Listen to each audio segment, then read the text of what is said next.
Fair. तो हमने last class में टाइम वैल्यू ऑफ मनी में ये देखा था कि अगर मुझे आज की वैल्यू गिवन होगी, प्रेजेंट वैल्यू, तो इसमें जब हम इंटरेस्ट ऐड करेंगे, जिसको हमने नाम दिया था कंपाउंडिंग, किराया ऐड करेंगे तो ये बन जाएगी फ्यूचर वैल्यू। और अगर फ्यूचर वैल्यू में से हम इंटरेस्ट एलिमिनेट करेंगे, हटाएंगे, निकालेंगे, जिसको हम नाम देते हैं डिस्काउंटिंग, तो ये बन जाएगी प्रेजेंट वैल्यू। तो कंपाउंड हम किस तरीके से कर रहे थे, इंटरेस्ट ऐड करना है तो हमने मल्टीप्लाई किया प्रेजेंट वैल्यू को 1 प्लस आई से और पावर दे दिया n, और अगर डिस्काउंटिंग करनी है तो डिवाइड किया 1 प्लस आई से और पावर दिया n। तो जब आपने इंटरेस्ट इंक्लूड करना है तो हम मल्टीप्लाई कर रहे हैं, अगर इंटरेस्ट को एक्सक्लूड करना है तो हम डिवाइड कर रहे हैं। नाम हमने दिया कंपाउंडिंग का और डिस्काउंटिंग का। अच्छा, फिर हमने ये देखा था कि अगर कैश फ्लो सेम है, सालाना हर साल जो हमें कैश फ्लो मिलेगा अगर वो सेम है तो हम उसको फिर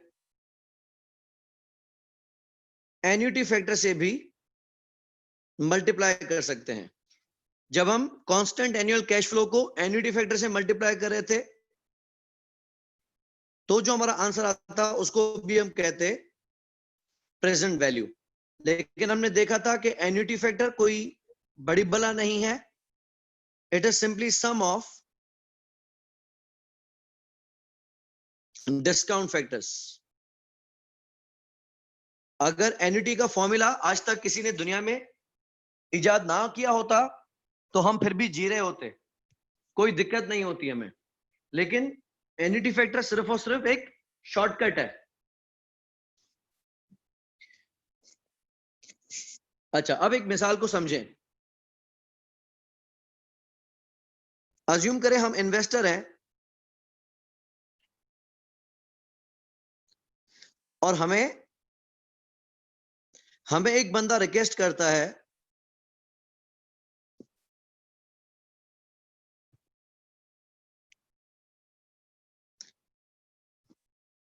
कि हम उसको एक कार खरीद के दें।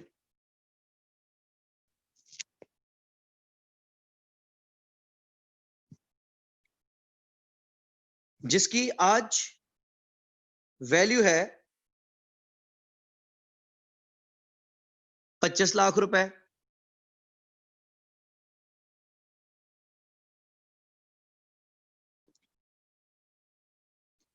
वो बंदा आज हमें एडवांस दे सकता है। इसमें एडवांस को हम नाम देते हैं डाउन पेमेंट का।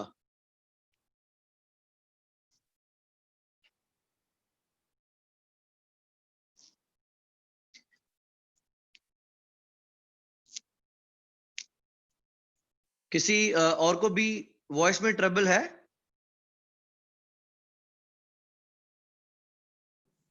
हाँ सर। ठीक है ना, आवाज ठीक है सबके पास?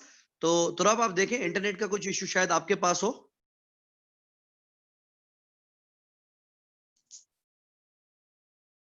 ओके, सो अब एक बंदा हमें अप्रोच करता है, वो हमें कहता है कि मुझे गाड़ी खरीद के दें। वो गाड़ी वैसे 25 लाख रुपए की है, वो हमें डाउन पेमेंट कर सकता है। ये वर्ड शायद आप में से कुछ लोगों के लिए नया हो।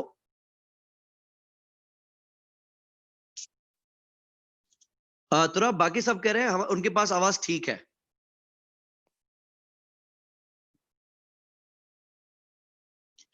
अच्छा, डाउन पेमेंट का मकसद वो हमें एडवांस में दे देगा पैसे।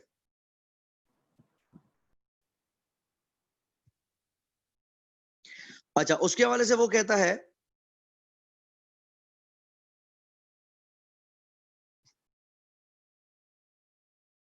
वो हमें बाकी अमाउंट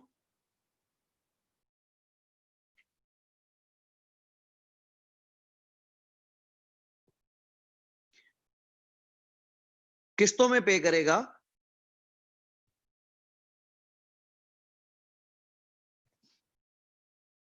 और वो किस्तें कितने साल की होगी? 5 सालों की होगी, और वो एनुअल होंगी, यानी वो हमें मंथली इंस्टॉलमेंट नहीं देगा बल्कि वो हमें एनुअल इंस्टॉलमेंट देगा। अच्छा, हम ये चाह रहे हैं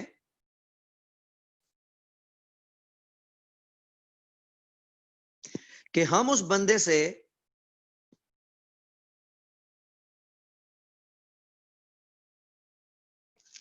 12% पर एनम के हिसाब से रिटर्न कमाएं। अच्छा, पहले हम देखते हैं कि गाड़ी कितने की मिलेगी। तो हमने देखा कि गाड़ी की वैल्यू है 25 लाख रुपए, लेकिन 25 लाख रुपए में से वो बंदा हमें कितने पैसे दे देगा?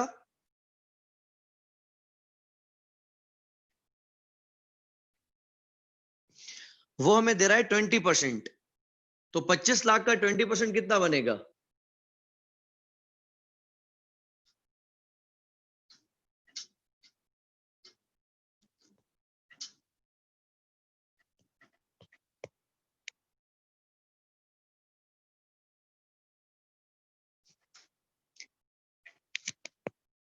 पच्चीस लाख का 20% बन रहा है 5 लाख रुपए। तो अगर 25 लाख रुपए की गाड़ी है जिसमें से 5 लाख रुपए वो बंदा खुद दे रहा है,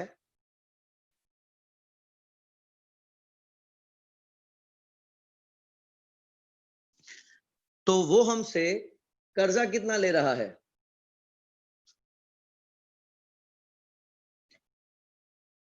क्योंकि 5 लाख रुपए वो हमें उस ही टाइम पे कर रहा है, तो ये तो उसकी प्रेजेंट वैल्यू है, यानी इसमें तो हम किराया नहीं ले सकते उससे।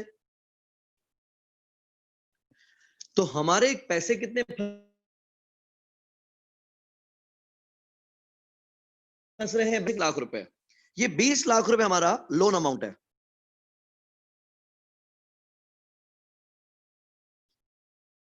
आप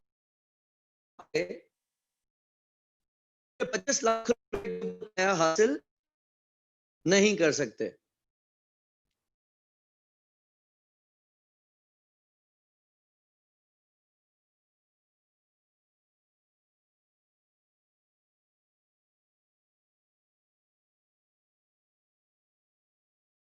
क्योंकि अगर 25 लाख में से 5 लाख बंदे ने खुद दिए हैं, तो हमारे पैसे फंसे 20 लाख रुपए।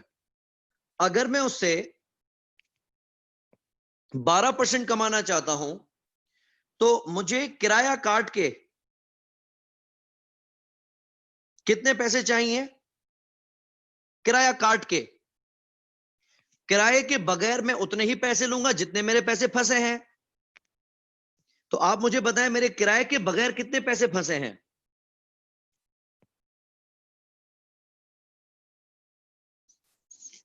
हमारी इस बंदे की वजह से इन्वेस्टमेंट कितनी होगी? करेक्ट, उमर, खदीजा बिल्कुल दुरुस्त, बारी बिल्कुल सही। हमारी आज इन्वेस्टमेंट है 20 लाख रुपए, और इस 20 लाख रुपए में किराया शामिल नहीं है। अब हम उससे लेंगे एनुअल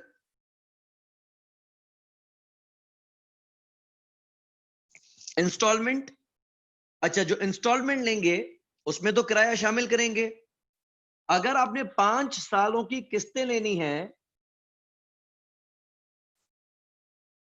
अली अहमद, अगर आपके पास पैसे हो 25 लाख रुपए या 20 लाख रुपए, मैं आपको कहूं कि आप ये पेमेंट होंडा कंपनी को दे दें या सुजुकी को दे दें और एक गाड़ी खरीद के मुझे दे दें, तो आपके जो 20 लाख रुपए हैं, उस 20 लाख रुपए पे आप मुझसे किराया नहीं लेंगे। यहाँ पे I am not sure Ali initial classes में मौजूद थे या नहीं थे। मैं यहाँ पे वाजे कर दूं, मैं किराए का लफ्ज इंटरेस्ट के लिए यूज कर रहा हूं। ठीक है, मैं वाजे कर दूं कि मैं इंटरेस्ट को रेफर कर रहा हूं एज अ रेंट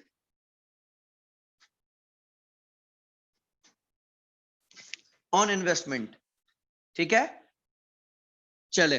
अच्छा, तो 20 लाख रुपए अगर आपने लेने हैं तो मैं 20 लाख रुपए को 5 से तकसीम कर दूं, 4-4 लाख रुपए हर साल आपसे ले लूं, कैसा? 20 लाख रुपए आप मुझे 5 किस्तों में जमा कर देना, 4-4 लाख रुपए करके, ठीक रहेगा?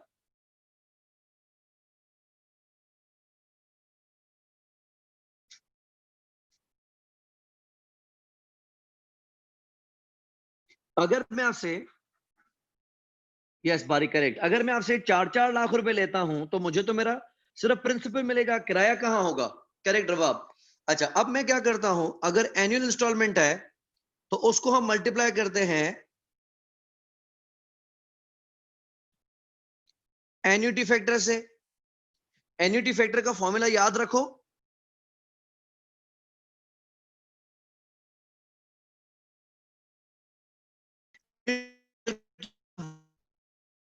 -1 plus I raised to power -n and whole divide by I. तो आप इसमें इंटरेस्ट कितना कमाना चाह रहे हैं? आप इसमें 12%। तो हम एन्युटी फैक्टर निकालेंगे 12% का 5 साल के ऊपर, फॉर 5 इयर्स कितना होगा?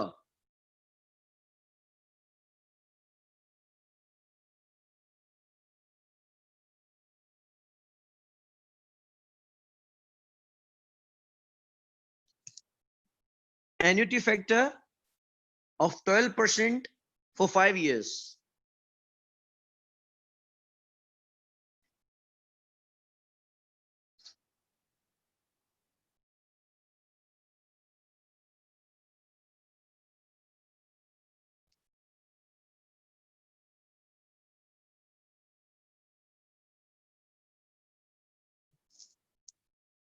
कितना बन रहा है एन्युटी फैक्टर?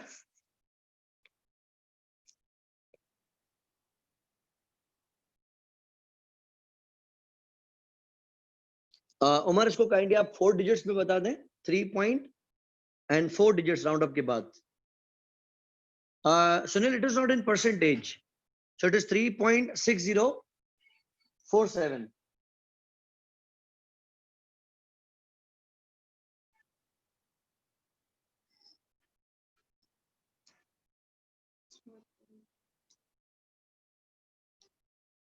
ओके, ये आपका एन्युटी फैक्टर है।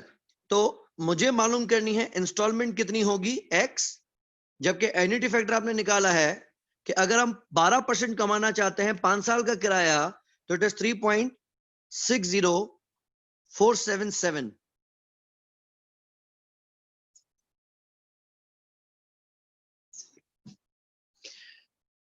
तो अगर आप 20 लाख रुपए का प्रिंसिपल रिकवर करना चाहते हैं,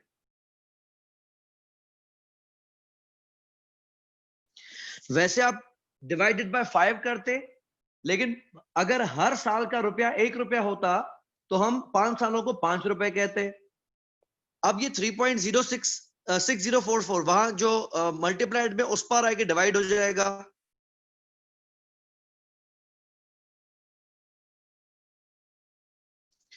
तो प्रिंसिपल वैल्यू कितनी बन जाएगी, सॉरी रेंटल इंस्टॉलमेंट वैल्यू कितनी बन जाएगी? महानूर, मुझे डिजिट्स में इशू लग रहा है। इज इट 5,54,832 रुपए? आपका एक डिजिट ज्यादा है मेरा ख्याल है।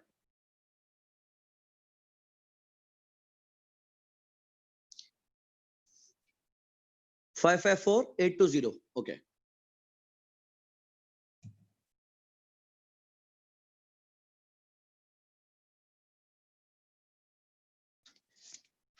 हम अब उस बंदे को कहते हैं, सुनील, आपका आंसर में राउंड अप का issue again, Huma, it's 554820, okay 554820, ठीक है। अच्छा, अब देखिए होगा क्या,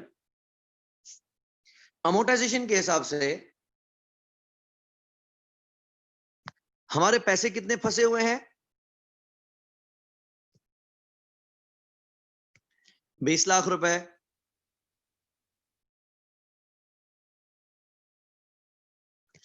हम किराया कितना लगाएंगे? 20 लाख का 12%।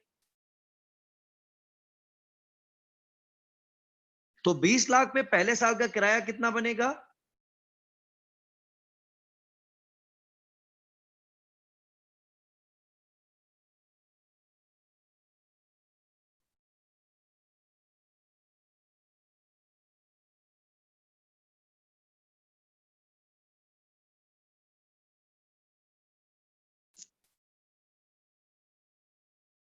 बीस लाख का 12%, 240।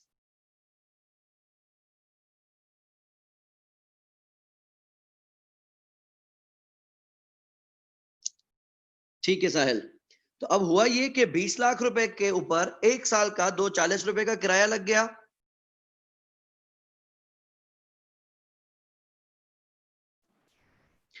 इंस्टॉलमेंट हमें मिलेगी 554820।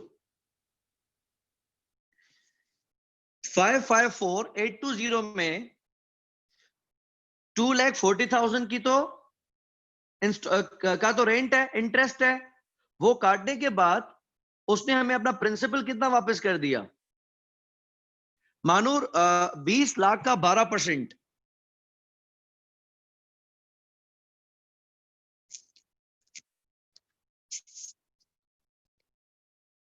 So it is 314820। Yasin says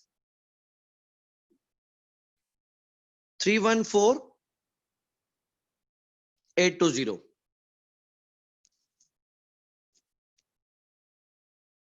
बारी फिगर करेक्ट हुई? हाँ ओके, आपने करेक्ट कर दी। सो 20 लाख के ऊपर 2,40,000 रुपए का तो रेंट था।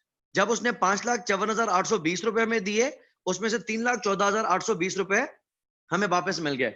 साहिल देखे, हमने 20 लाख रुपए फंसाए आपकी वजह से, आपको गाड़ी लेके दी मैंने। आप जब पहली किस्त मुझे जमा करवा रहे हैं 5,54,820 रुपए की, तो तब तक तो आपके ऊपर एक साल का किराया चढ़ चुका है। तो 20 लाख का 12%, 2,40,000 रुपए का किराया आपके ऊपर ड्यू हो चुका है। जब आप मुझे पहले साल 5,54,820 रुपीज जमा करवाएंगे, उसमें से 2,40,000 रुपए का तो किराया कटेगा। लेकिन आपने मुझे किराए से ज्यादा पैसे दिए हैं। जो पैसे आपने मुझे किराए से ज्यादा दिए हैं, वो मेरे 20 लाख रुपए का कर्जा उतार देगा। उसको हम कहेंगे कैपिटल रीपेमेंट या फिर प्रिंसिपल रीपेमेंट।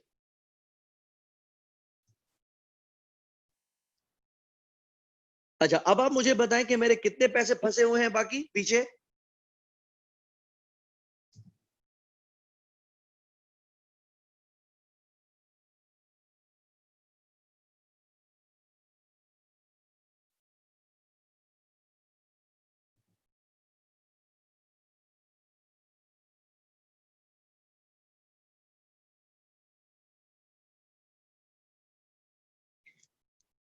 ₹16,85,180। ₹16,85,180।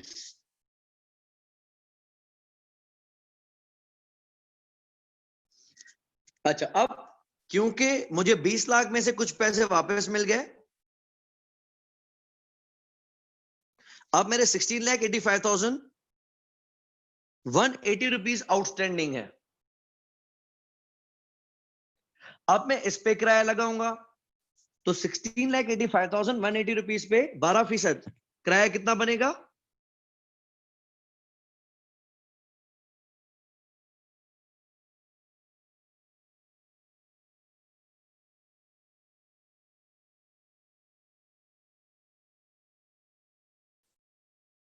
ओके, सो 2,02,222।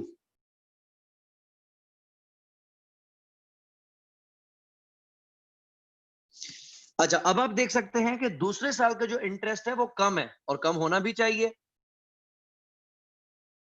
जब बंदे ने अपना कर्जा कुछ उतार दिया तो अब तो जवाज नहीं बनता कि 20 लाख रुपए के ऊपर इंटरेस्ट भरता फिरे। जब उसने मुझे कुछ अमाउंट रीपे कर दिया तो अब मैं बाकी अमाउंट पे इंटरेस्ट चार्ज कर रहा हूं। लेकिन हमारे मुआहदे के तहत वो मुझे पे करेगा 5,54,820 रुपीज। उसमें से 2,02,222 रुपए तो किराए के हैं। बाकी इजाफी पैसा उसने मुझे कितना दिया है?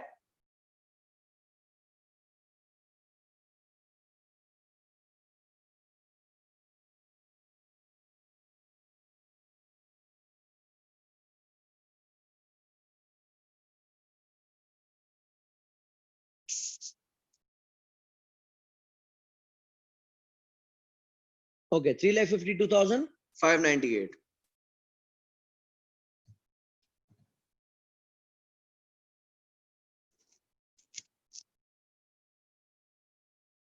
अच्छा, अब उसने जो इजाफी पैसे दिए वो मैं उसका हक नहीं मारूंगा, ऑब्वियसली मैं उसकी कर्जे में कमी कर दूंगा।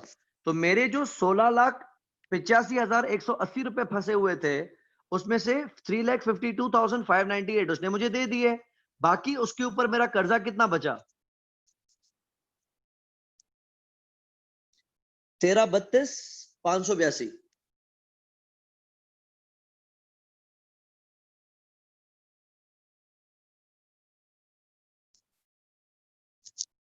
बेहतरीन। किसी को कोई कंफ्यूजन है अभी तक?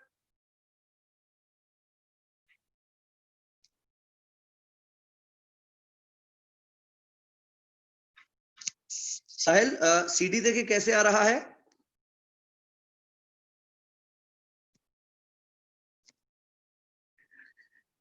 ओपनिंग बैलेंस प्लस किराया माइनस इंस्टॉलमेंट।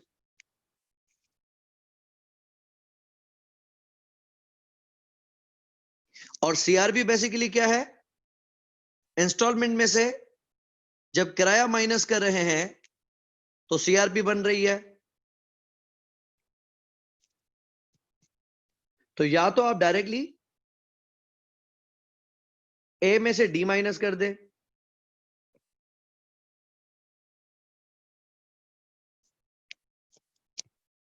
तो 20 लाख का किराया कर्जा था, उस पे 240 का किराया चढ़ गया, अब कर्जा हो गया 22,40,000 और उसने पेमेंट कर दी 5,54,820 रुपए, वो हमने माइनस कर दिए, तो बाकी कर्जा हो गया 16,85,180 रुपए। ओके, थोड़ा एक्टिव रहेंगे आप लोग। मैंने आपको लास्ट क्लास में एक शॉर्टकट बताया था, अभी हम उसकी प्रैक्टिस करते हैं। अपने कैलकुलेटर पे टाइप करें 20 लाख रुपए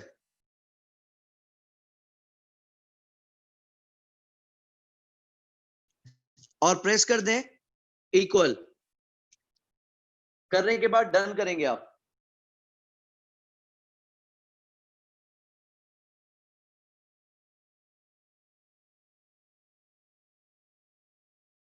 गुड गुड गुड, आ जाओ आ जाओ आ जाओ। सही है सही है सही है।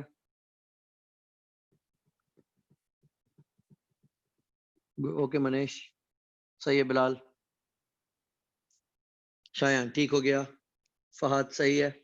अच्छा, अब आप क्या करेंगे? जब मल्टीप्लाई टाइप करेंगे तो आपकी स्क्रीन पे आ जाएगा आंसर, खुद ब खुद आ जाएगा ANS और मल्टीप्लाई का साइन आ जाएगा।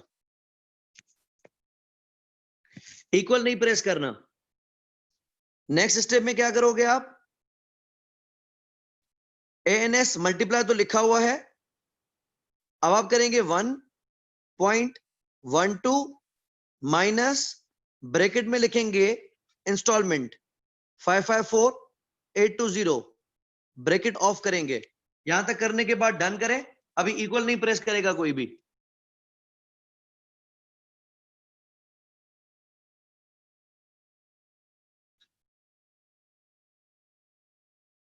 ठीक है, तो आपकी स्क्रीन अब कुछ यूं दिख रही होगी। ANS इंटू 1.12 माइनस ब्रैकेट में 554 820 इक्वल प्रेस करें और जो फिगर आ रही है मुझे बताएं।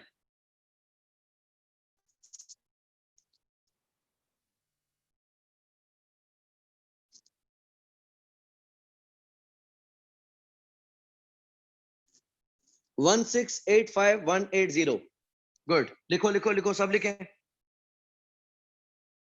ठीक है उमर,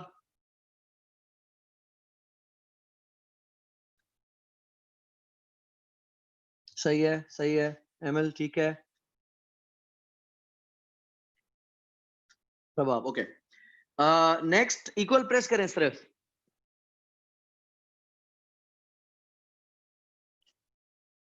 वन 1332858 1.6 ओके बेहतरीन। ये हमारा आ गया दूसरे साल का बैलेंस। टाइप करें, सब टाइप करें। जिसको नहीं समझ में आप पूछ सकते हैं।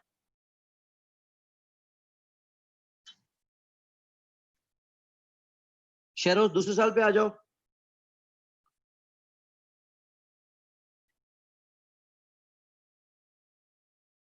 सही है बेहतरीन। 13,32,582 जबरदस्त। तीसरी बार इक्वल प्रेस करें।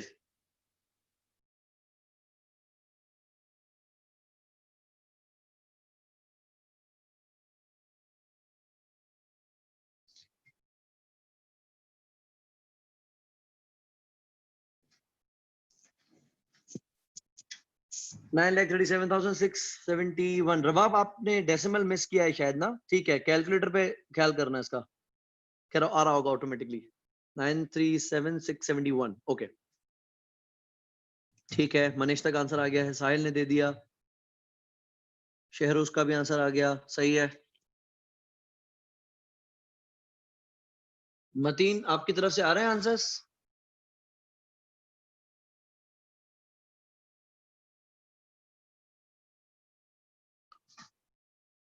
ठीक है एमएल कुरतुलैन आपके भी आंसर्स नहीं आ रहे। तो अब आपने ज्वाइन कर लिया है actively?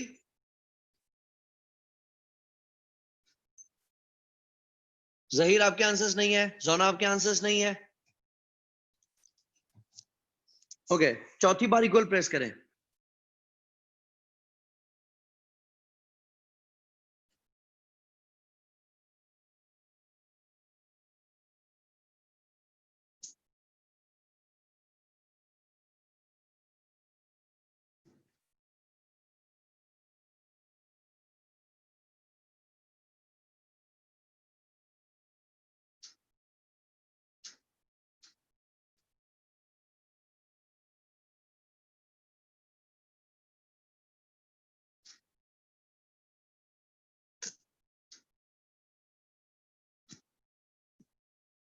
Fourth time equal done.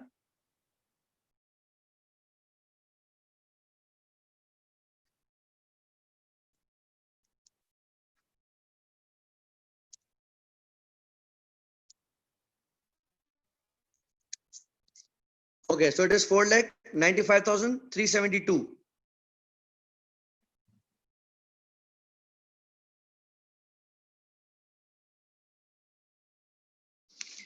ये हो गया मेरा चौथे साल के का सीडी बैलेंस। जनाब इसमें देखें ओपनिंग बैलेंस हमारा है 20 लाख। उसके बाद आपने प्लस किया इसमें इंटरेस्ट जो कि 12% है। तो 20 लाख के ऊपर किराया आ गया 2,40,000 का। अब आपके ऊपर लायबिलिटी हो गई 20 लाख पहले था, 240 और आ गई, तो 2,240,000 की आपके ऊपर लायबिलिटी है। उसमें से आपने 554,820 रीपे कर दिया, तो बाकी आपके ऊपर लायबिलिटी रह गई 16,85,180 की।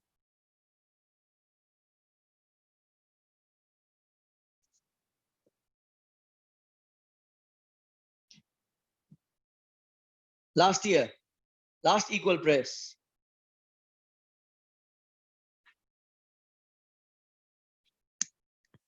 -3.4।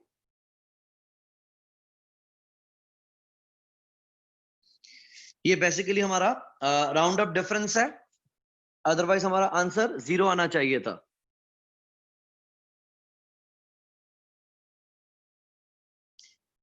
ये सारे स्टूडेंट्स बताते जाओ, आंसर देते जाओ मुझे। -3.40 की फिगर आ रही है। ठीक है, आते जाओ आते जाओ आते जाओ।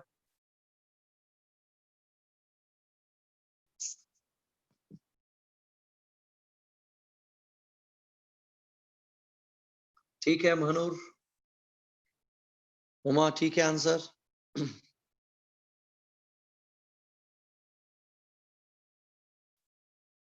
ठीक हो गया, बेहतरीन।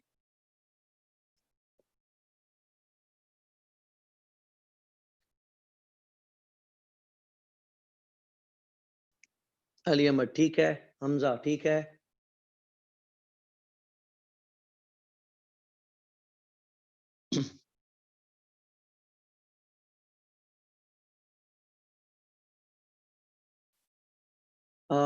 ठीक है, कोई इशू नहीं। जोना आपकी तरफ से बस वो पार्टिसिपेशन कम आ रही थी, इसलिए मैं इंक्वायर कर रहा था।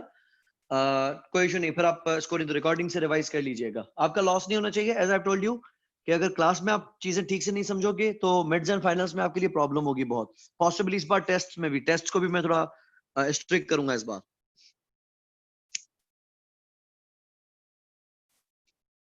अच्छा, अब आपको ये चीज समझ में आ गई कि अगर बैंक अपना प्रिंसिपल हमारे पीछे इन्वेस्ट करती है तो हम उसकी इंस्टॉलमेंट किस तरीके से कैलकुलेट कर सकते हैं। देखिए, फाइनेंशियल मैनेजमेंट अपने आप में एक बहुत बड़ी दुनिया है और आप लोग फाइनेंस के एक्सपर्ट होने चाहिए हो। आपको ये चीजें बहुत अच्छे तरीके से आपको समझ में आनी चाहिए। और फाइनेंस की फील्ड में बहुत रेयर लोग हैं जिनको फाइनेंस अच्छे से आती है, तो आप उनसे अच्छे से खेल सकते हो। आज ही ऐसा हुआ कि मैं एक सुनहरी बैंक में ब्रांच में चालान जमा करवा रहा था, तो वहां बैंक का इंश्योरेंस की कोई बंदी बैठी हुई, जुबली लाइफ की, और वो मुझे पॉलिसी बेचने लग गई। तो it was very easy for me to tackle her. मैंने उसको सिंपल कुछ क्वेश्चंस किए and she was very unclear, she was not able to pitch me. The reason is कि मैंने उसको क्लियरली कह दिया, मैंने कहा भाई फाइनेंस देखें मेरी फील्ड है, तो आप मार्केटिंग की बंदी हैं। अगर आप अपने किसी सीनियर से मेरी बात करवाती हैं जो कि मुझे अच्छे तरीके से प्लान एक्सप्लेन करता है तो ठीक है, लेकिन आप मुझे नहीं टैकल कर पा रहे, मुझे बिल्कुल आपकी बात नहीं समझ में आ रही है।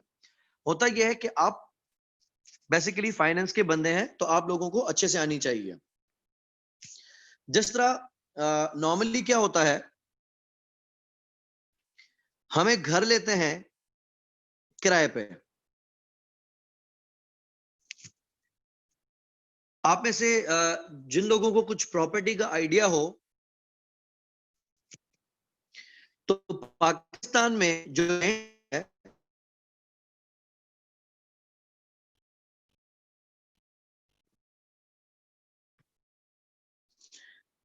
वो प्रॉपर्टी की वैल्यू का 0.5% होता है।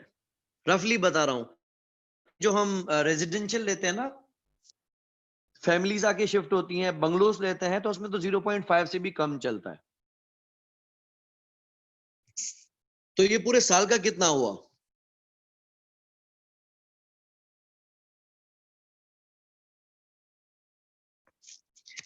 अगर आधा परसेंट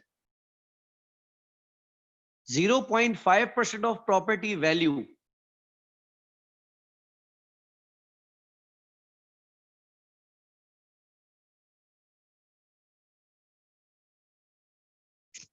ओके, लेट मी सी।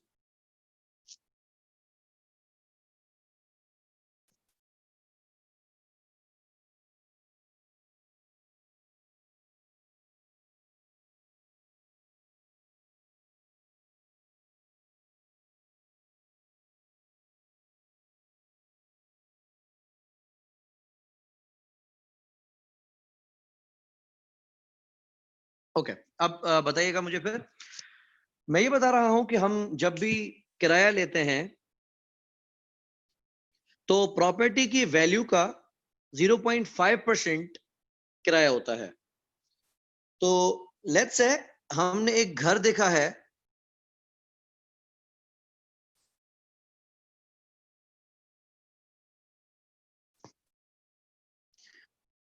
वो घर की वैल्यू है 70 लाख रुपए। तो 70 लाख रुपए के ऊपर साल का किराया कितना होगा?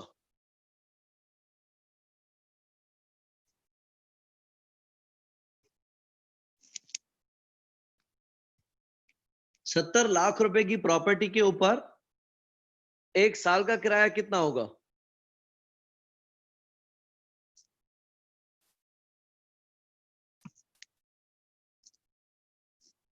सुनील, इफ इट इज 6%,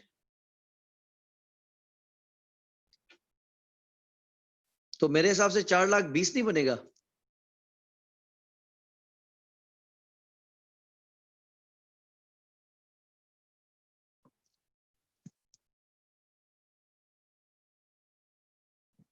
अच्छा, अब हमारे पास प्रॉब्लम ये है, ठीक है, 0.5 अगर आप करते हैं तो 70,000 का बनेगा 35,000, उसको 12 महीनों से मल्टीप्लाई कर दें। सही है। अच्छा, अब होता क्या है कि अगर हम इस घर में रहते हैं तो हम 4,20,000 रुपए एक साल का किराया भर रहे होंगे, लेकिन अगर हम इस मकान में 15 साल, 20 साल, 25 साल भी कयाम करते हैं तो भी एक ईंट के मालिक भी नहीं बनेंगे। वो 20 साल के बाद, 22-25 साल के बाद भी मालिक मकान हमें यूं घर से निकालेगा जैसे कि हमारा उस घर से कोई ताल्लुक ही नहीं है, और बात तो उसकी भी वैलिड है,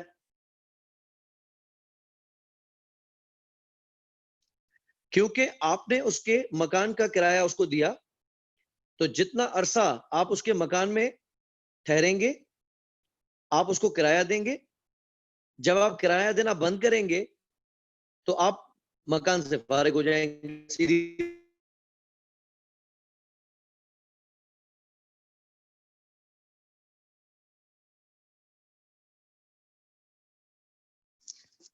गवर्नमेंट की एक स्कीम आती है हाउस फाइनेंस की,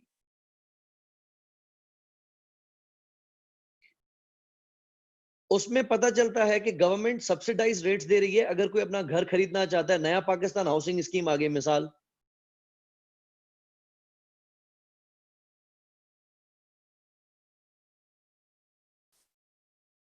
अज्यूम गवर्नमेंट सब्सिडाइज रेट दे रही है 4% पर एनम का,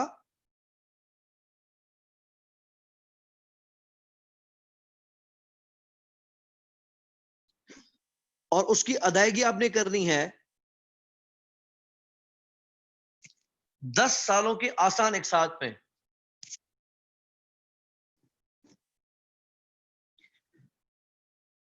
अगर हम गवर्नमेंट से ये हाउसिंग स्कीम का लोन लेते हैं तो आप मुझे बताएं कि इसकी एनुअल इंस्टॉलमेंट कितनी होगी।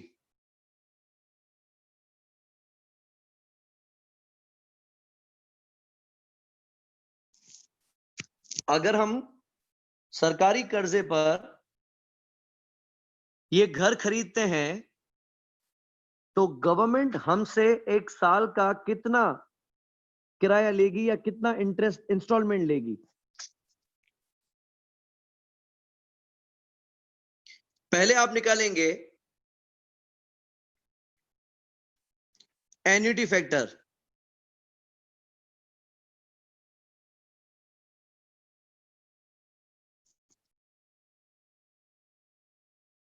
%4, 10 ईयर्स। ठीक है, ठीक है। साहिल, पूरा 70 का 70 लाख रुपए गवर्नमेंट से कर्जा ले रहे हैं।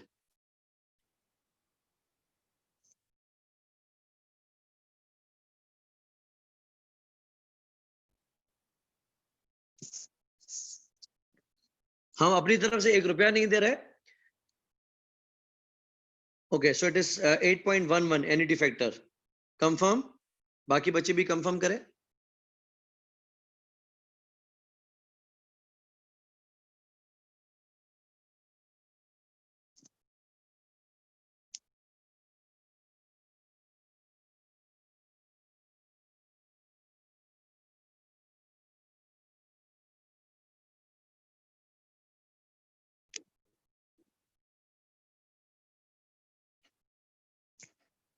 जानम, इसके बेसिस पे आप इंस्टॉलमेंट भी कैलकुलेट कर लें कि गवर्नमेंट को हम हर साल कितनी किस्त पे करेंगे।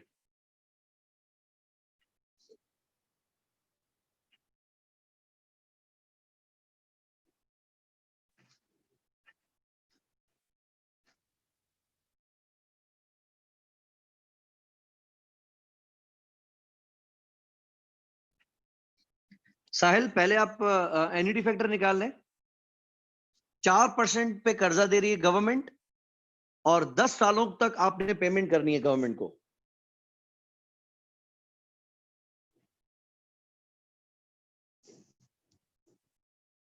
₹8 लाख। ठीक है, सुनील चेक करते हैं। पहले एन्युटी फैक्टर मुझे कंफर्म करें, इज इट 8.1108?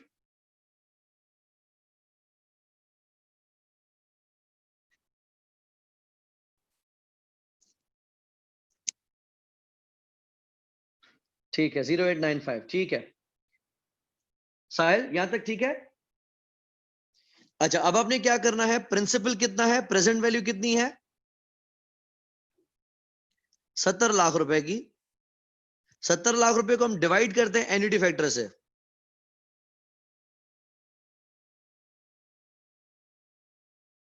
$8.1108।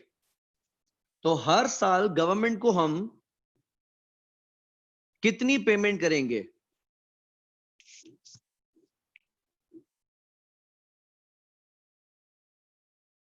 $8,63,000।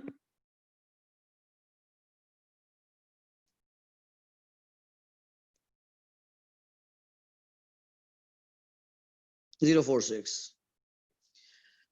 देखिए, वैसे आप 4,20,000 जो कि हर साल बढ़ेगा, हर साल 10% किराया बढ़ता है, लेकिन 20 साल 25 साल रहने के बाद भी अव्वल तो आप घर के मालिक नहीं बनेंगे, उसके अलावा 10 साल 20 साल में घर की वैल्यू जो बढ़ेगी, 70 लाख की चीज जो 1.5 करोड़ 2 करोड़ 2.5 करोड़ की होगी, उसमें आपको एक पाई भी नहीं मिलेगी। यहां पे अगर आप उसी घर को किराए पे लेने के बजाय कर्जे पे ले लेते हैं। अच्छा, अगर हम लाइक विद लाइक करने के लिए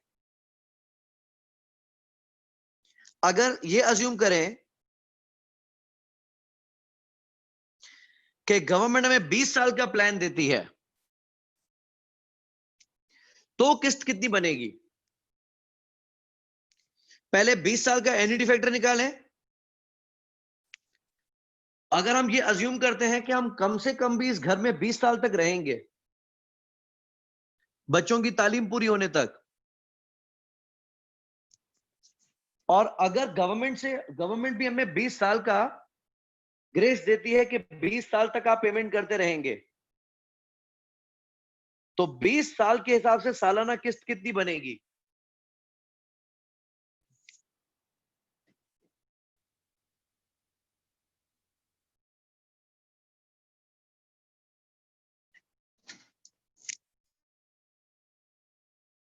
फैक्टर है।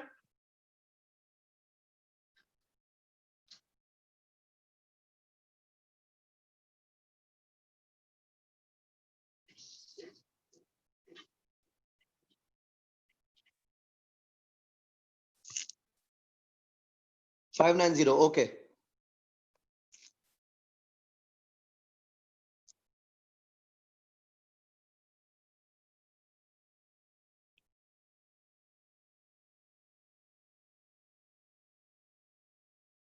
साहिल, आप कह रहे हो कि ये किस्त बन रही है 5,18,520।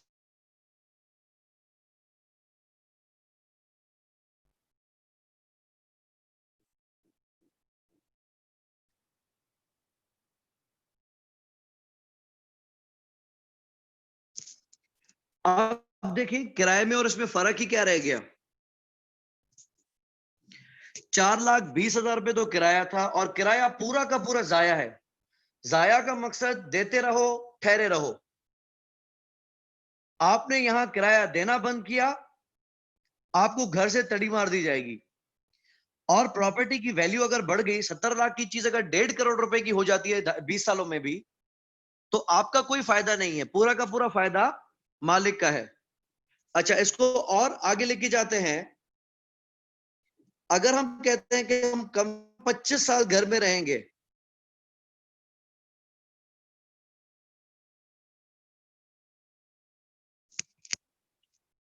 गवर्नमेंट अगर हमें देती है, अब निकालो कि हमें सालाना कितनी किस्त जमा करवानी है अपना कर्जा उतारने के लिए।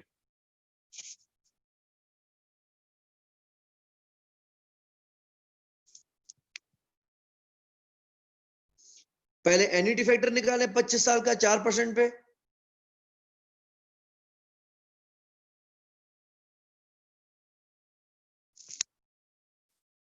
खदीजा, हम ये बात कर रहे थे कि अगर गवर्नमेंट आपको 10 साल अलाउ करती है कि आप हमसे कर्जा लें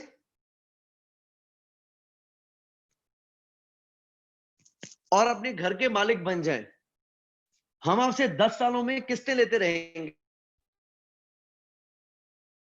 लेगी। फिर हम एग्जाम्पल ले रहे थे कि अगर गवर्नमेंट मेहरबान हो जाए और 20 साल का टाइम दे दे तो क्या बनेगा। और अब बात करें कि गवर्नमेंट अगर हमें 25 सालों का टाइम दे दे, तो आपने एन्युटी फैक्टर मुझे बताया 15.622।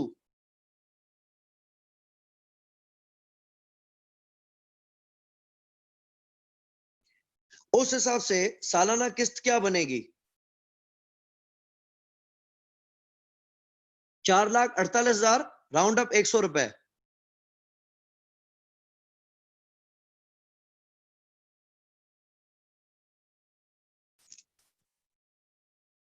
अंदाजा लगा लें, क्या किराए पे रहने का कोई फायदा है?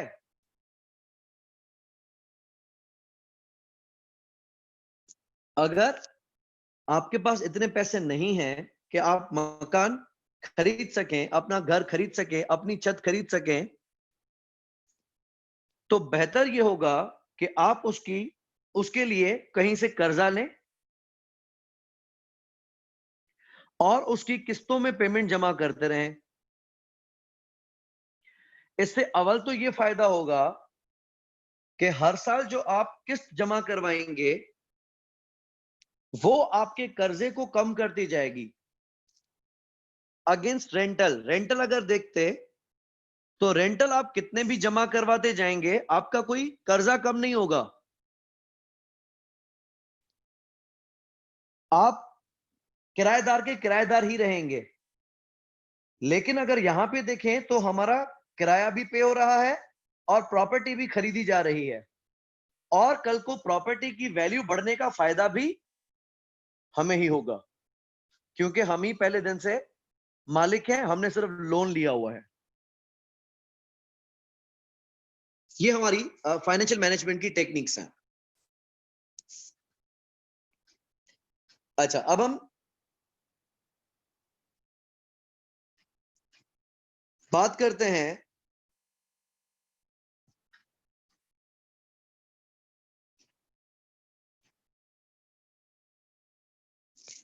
इन्वेस्टमेंट अप्रेजल की।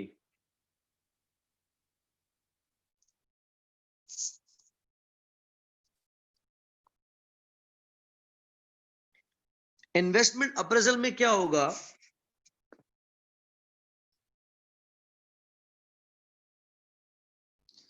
अगर कंपनी के पास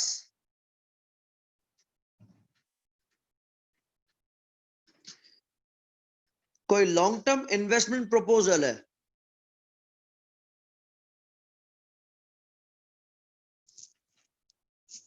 तो हम इस बात को अप्रेज करते हैं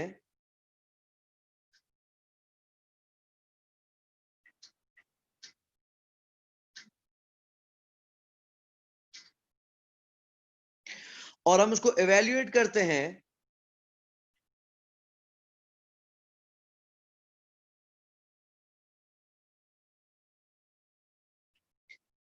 कि कंपनी को उसमें इन्वेस्टमेंट करनी चाहिए या नहीं।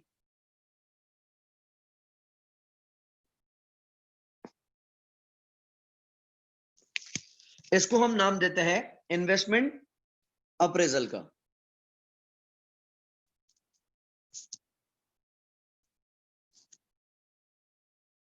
इसके लिए हमें टाइम वैल्यू ऑफ मनी का सहारा लेना पड़ेगा। अज्यूम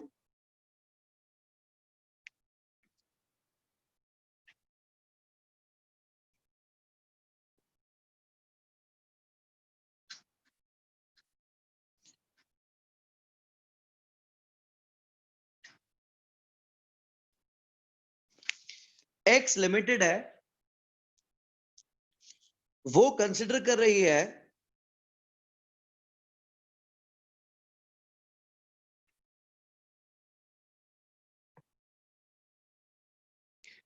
कि हम अपने ऑफिसेस में विंड एनर्जी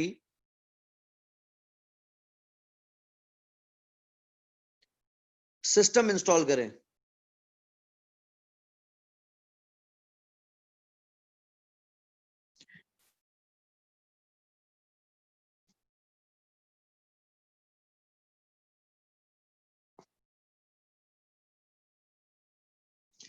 अगर हम उसके लिए 5 किलोवाट का एक सिस्टम लगवाते हैं तो उसका खर्चा आता है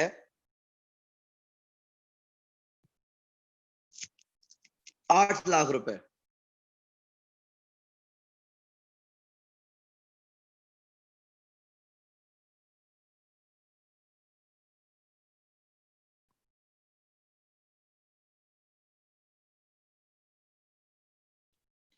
अज्यूम कंपनी के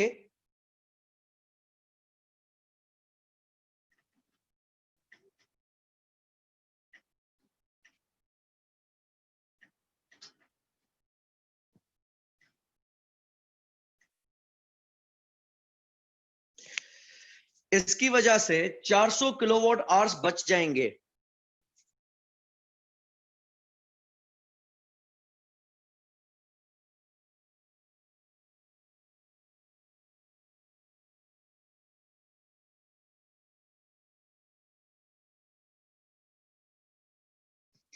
और हमें वैसे वापडा का एक यूनिट पड़ता है 15 रुपए का।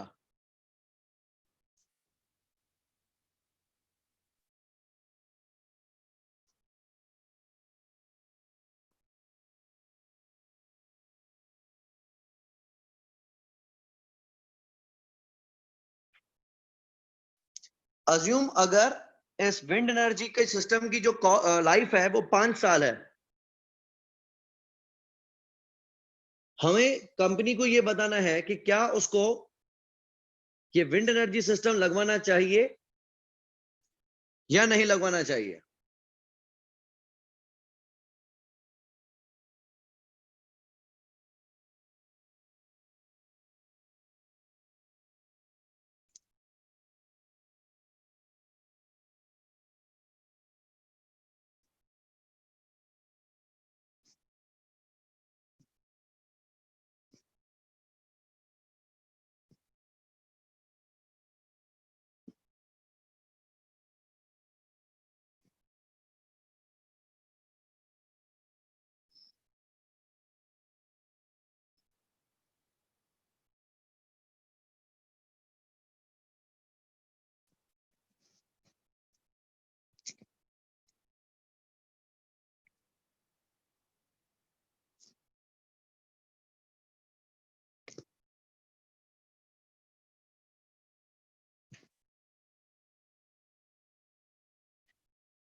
हम ये कहते हैं कि सिस्टम को ऑफिस की छत पे इंस्टॉल करेंगे,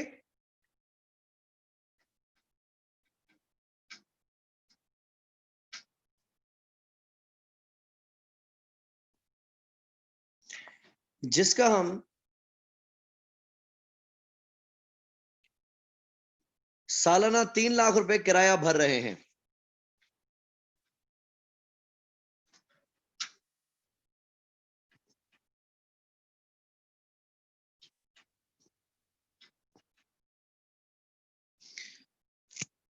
आपको यह बताना है कि कंपनी को यह विंड एनर्जी सिस्टम इंस्टॉल करना चाहिए या नहीं करना चाहिए। अच्छा, कंपनी लेट्स से इसको थोड़ा सस्ता करते हैं, ये हमें पड़ेगा 6 लाख रुपए का, ठीक है। और स्क्रैप वैल्यू बिल फर्जेस की होगी 3 लाख रुपए।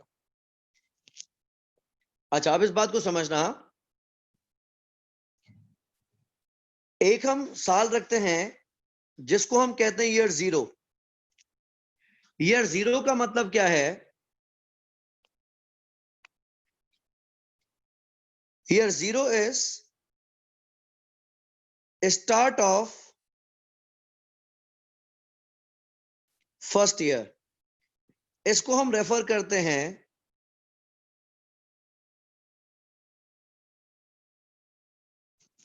As immediate. इमीडिएट मतलब अभी का अभी।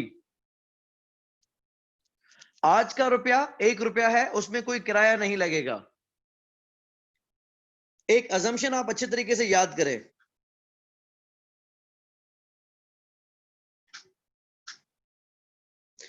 टाइम वैल्यू ऑफ मनी में हम ये कहेंगे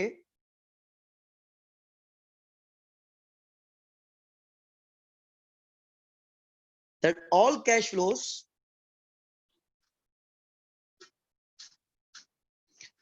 will occur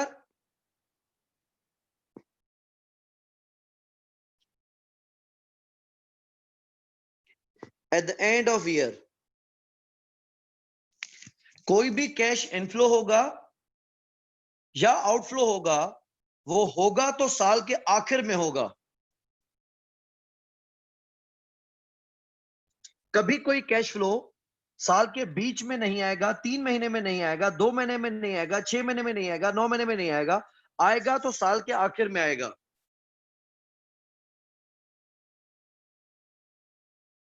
दूसरा,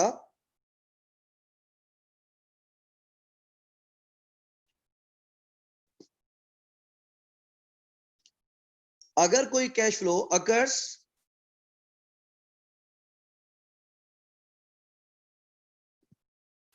eight start of year,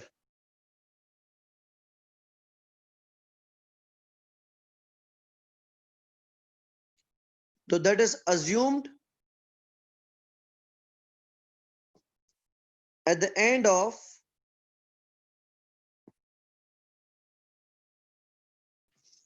last year. ये दो चीजें आप याद रखेंगे।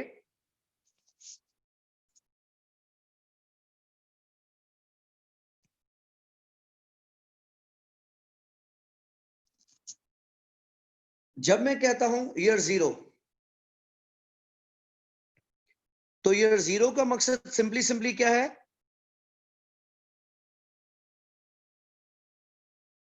पहले साल की शुरुआत।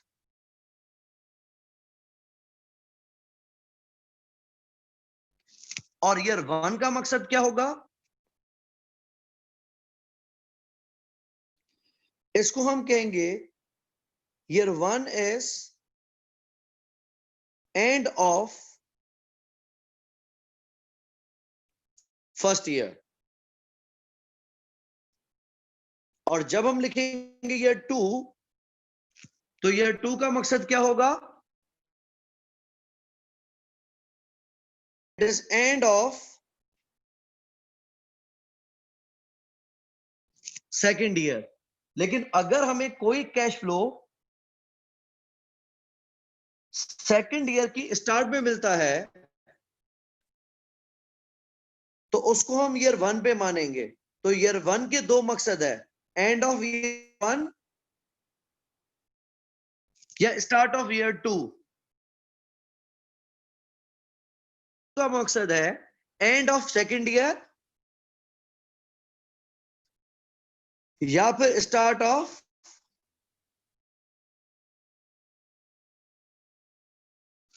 थर्ड ईयर, के दूसरे साल की आखिर है या फिर तीसरे साल की शुरुआत है।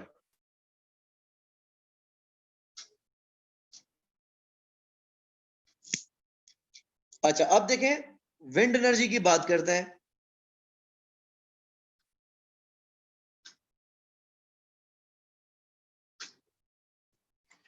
तो इसमें हमने बात की है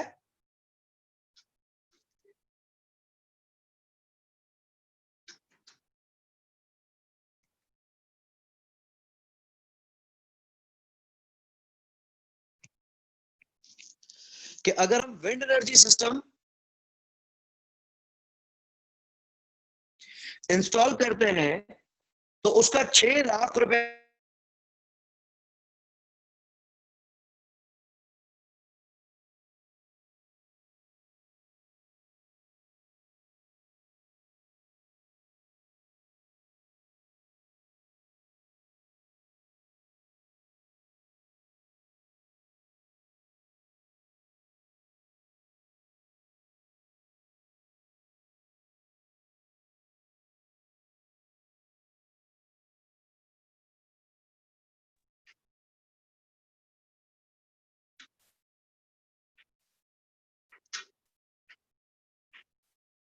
सॉरी डिस्कनेक्शन 6 लाख रुपए हमें कब देने पड़ेंगे?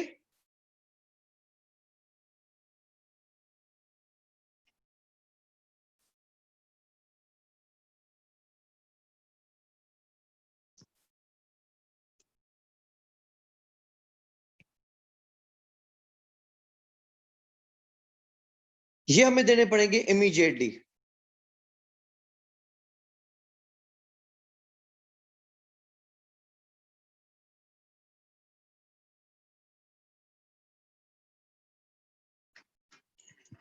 तो कंपनी को देने पड़ेंगे 6 लाख रुपए ईयर 0 में,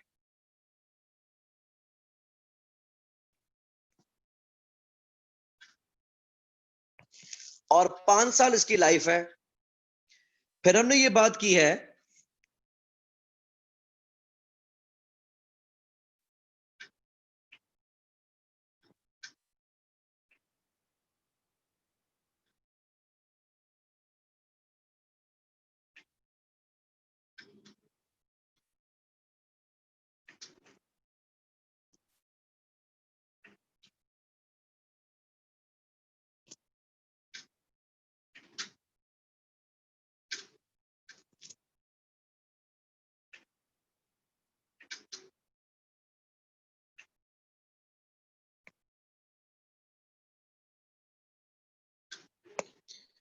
कि 5 साल के आखिर में scrap value will be 3 lakh.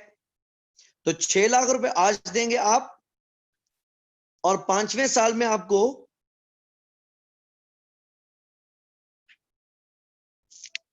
3 lakh रुपए की स्क्रैप वैल्यू मिलेगी। तो 6 लाख रुपए आप पे करेंगे, ये आउटफ्लो है,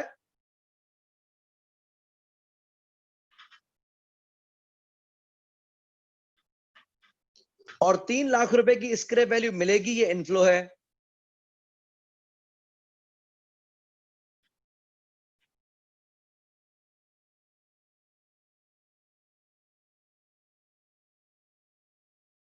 अच्छा, इससे फायदा क्या हुआ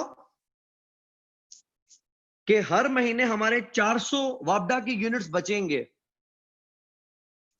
हमारा वापडा का एक यूनिट पड़ रहा है 15 रुपए का, तो हमारी सालाना बचत कितनी होगी?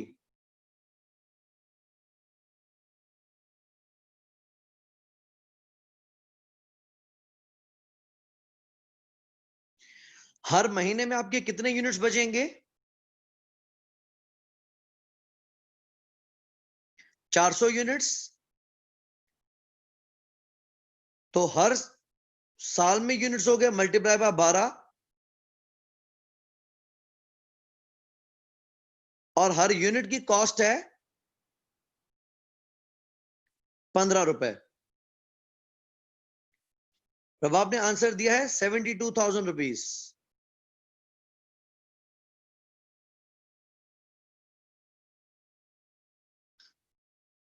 इसको वेरीफाई कर दीजिएगा।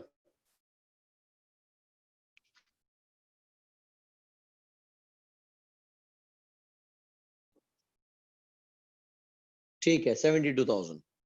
अच्छा, ये हमारी हो जाएंगी सेविंग्स। तो पहले साल में हमारे बचेंगे 72,000, दूसरे साल में बचेंगे 72,000, तीसरा साल, चौथा साल, और 5वां साल। अब मैं अगर विंड एनर्जी से पूछूं कि भाई किराया इसके अलावा दोगे कि यही है, तो विंड एनर्जी बोलेगा भाई किराया क्या होता है, किस चीज का किराया। कभी अगर बैंक्स में, इंश्योरेंस कंपनीज में, सर्टिफिकेट्स में इन्वेस्ट किया जाए तो वहां पे तो पैसों पे इंटरेस्ट की बात की जा सकती है, लेकिन कोई मशीन खरीदनी है, कोई प्लांट लगाना है, कोई प्रॉपर्टी खरीदनी है, किसी भी प्रोजेक्ट में इन्वेस्टमेंट करने में हमारा दिमाग जरूर चलना चाहिए कि इसमें किराया है, लेकिन किराए की ओपनली बात नहीं की जा सकती। देखिए इसके अलावा तो कुछ भी नहीं है। अच्छा, उसके अलावा मैंने बात की थी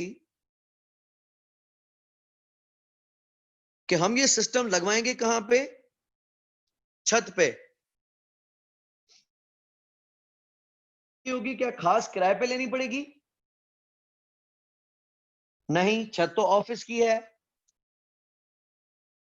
तो आप 3 लाख रुपए जो किराया भर रहे हैं वो तो वैसे भी, चाहे आप एनर्जी लगवाते हैं या नहीं लगवाते, उससे आपके किराए पे तो कोई फर्क नहीं पड़ेगा। तो हम यही कैश फ्लोज लेंगे कि आज हमें देने पड़ेंगे 6 लाख रुपए,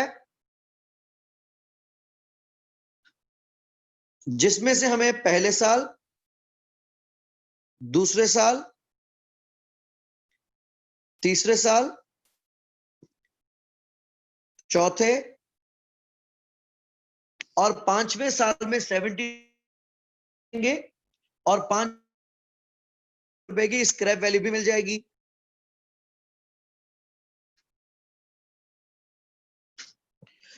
तो क्या हमें ये विंड एनर्जी सिस्टम इंस्टॉल करवाना चाहिए या नहीं करवाना चाहिए?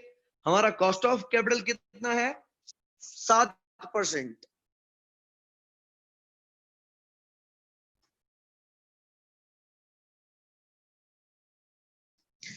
आप मुझे बताएंगे डिस्काउंट फैक्टर्स। याद रहे, डिस्काउंट फैक्टर कैलकुलेट करने का तरीकाकार क्या होता है?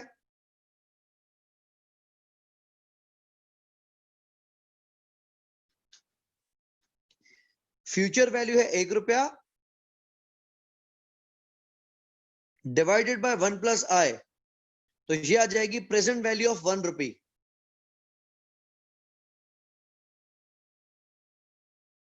जिसको आप नाम देते हैं डिस्काउंट फैक्टर। 7% आज का 1 रुपया, 1 रुपया है क्योंकि उसमें कोई किराया नहीं है, तो आज के 6 लाख तो 6 लाख ही हैं।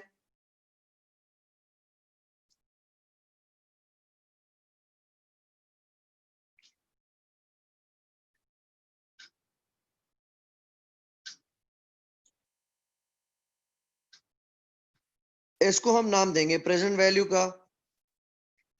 एक साल का डिस्काउंट फैक्टर कितना होगा? 7%। पहले साल का डिस्काउंट फैक्टर कितना होगा?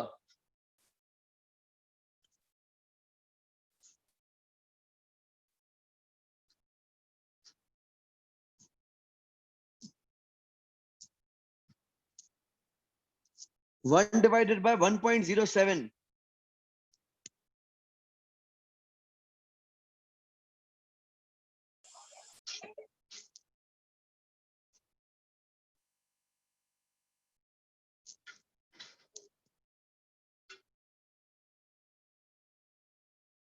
यस प्लीज, डिस्काउंट फैक्टर पहले साल का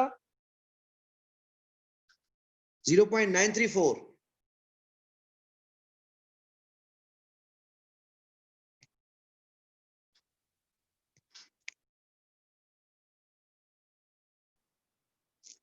ठीक है, बेहतरीन। दूसरे साल का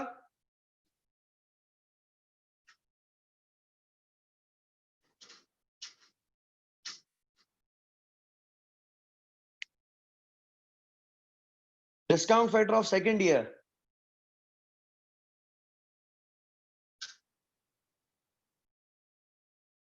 873।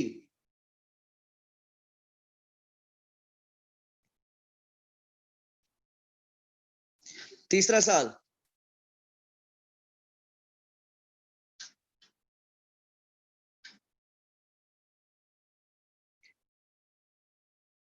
816.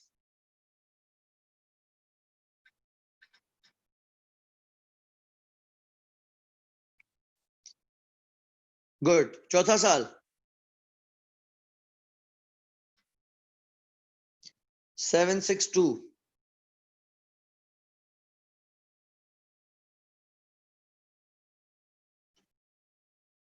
Last year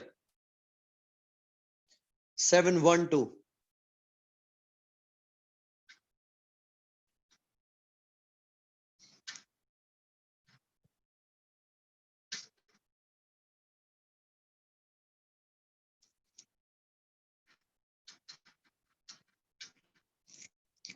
देखें, इसको कैलकुलेट करने के लिए आपने 1 डिवाइडेड बाय 1.07 और पावर चेंज किया.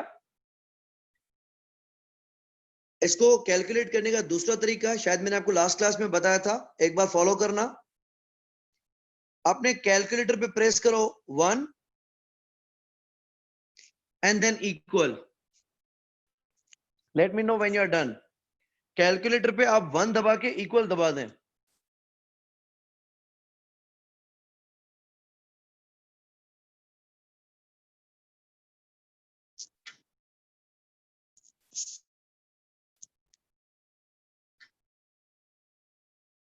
ठीक है. अब आप क्या करेंगे, अब आप प्रेस करेंगे डिवाइड, तो आपकी स्क्रीन कुछ यूं नजर आएगी.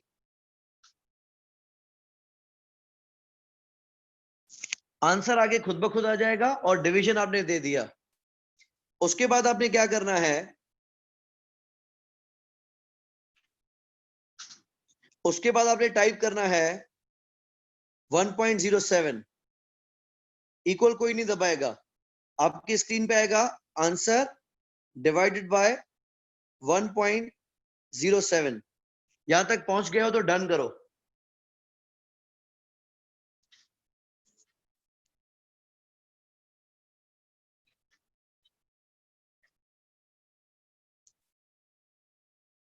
ठीक है, ठीक है, आते जाओ और आते जाओ. मानूर ठीक है.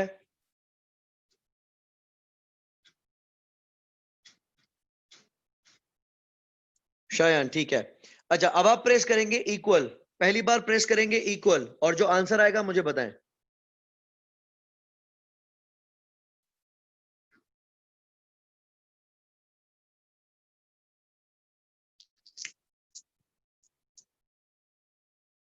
ठीक है, तो यू कुड विटनेस, क्या आपने मुझे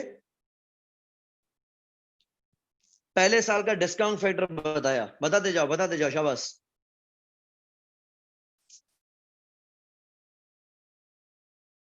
सही है बारी. 0 पॉइंट. अभी पहला पहला पहला पहला बारी, आप दूसरे साल पे आ गए. चलो यासीन आ जाओ, दूसरे साल पे आ जाओ. एक बार फिर इक्वल प्रेस करें. प्रेस इक्वल ओनली, कुछ भी नहीं करना, सिर्फ दूसरी बार इक्वल प्रेस करना है. गुड अली अहमद, सब रबाब ठीक है. कुरतुलैंड सही है. So it is 0.873. यासीन सबर सबर सबर, बाकियों को आने दो. ओके, अब आ जाओ तीसरा साल, फिर से इक्वल प्रेस करो. Third year 0.816.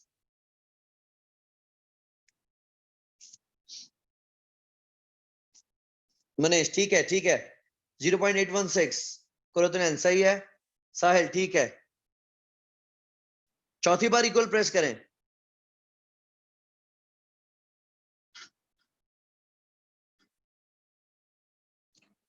7628. 7628 है तो इसको 763 करना चाहिए. ठीक है, जबरदस्त. आखिरी साल प्रेस इक्वल.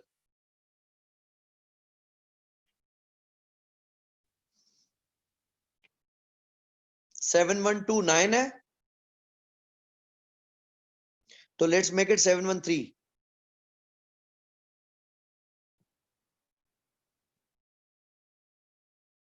7123 मोइज. ओके, 7113.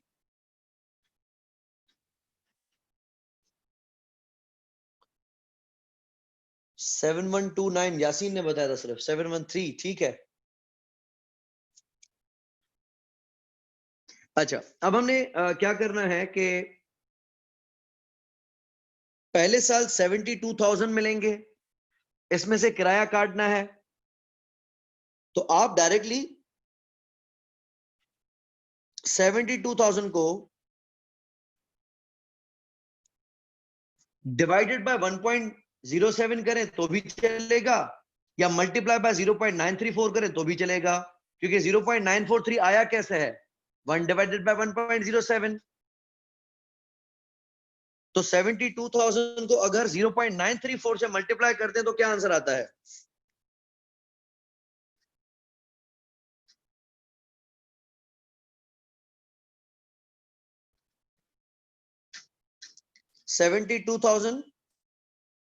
मोहित, हम ये बात कर रहे हैं कि आपने ये 0.9374 कैसे निकाला? ये आपने किया 1 डिवाइडेड बाय 1.07। अगर मैं डायरेक्टली 72,000 को ही डिवाइड कर दूं 1.07 से, या फिर पहले मैं 1 डिवाइडेड बाय 1.07 कर दूं और फिर मल्टीप्लाई कर दूं 72,000 से, बात तो एक ही है ना। ओके, तो आप लोगों ने मुझे आंसर बताया 67,248, नहीं 6,70,000। रबाब, अगेन एक डिजिट बहुत ज्यादा है, 67,248।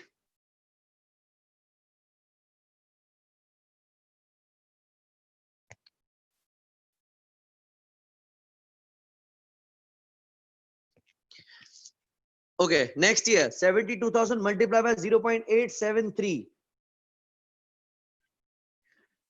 साहिल, ये जो 289 की फिगर है, ये 0.934 से मल्टीप्लाई करने से आ रहा है या डिवाइडेड बाय 1.07 करने से?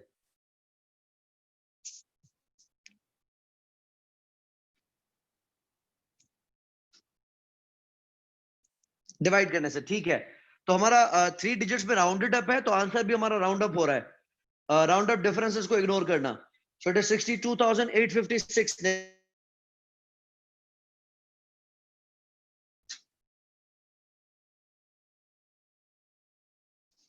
बेहतरीन, तीसरा साल आ जाओ, थर्ड ईयर 58,750।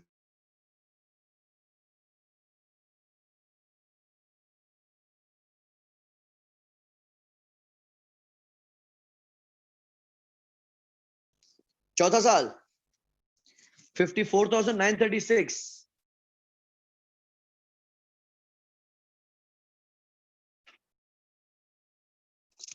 बेहतरीन, लास्ट ईयर 51,000। नहीं, इसमें मानो 3 लाख भी हैं वो।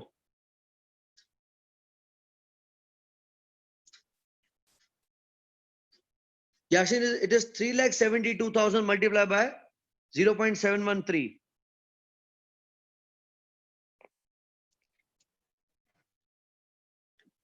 अच्छा शायद पॉसिबली इंटरनेट ट्रबल है, मैंने हालांकि कनेक्शन स्विच किए हैं वाईफाई और 4G पे ना, तो थोड़ा इशू आ रहा है शायद।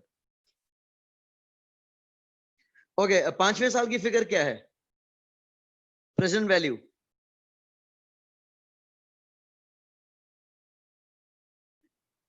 हमा, आई एम नॉट कन्विंस। 3,72,000 है। हाँ हाँ, उम्र की फिगर सही लग रही है, 2,65,000।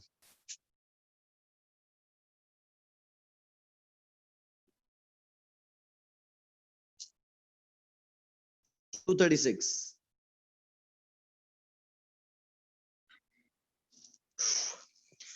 मानो 3,72,000 को मल्टीप्लाई करना है 0.713 से।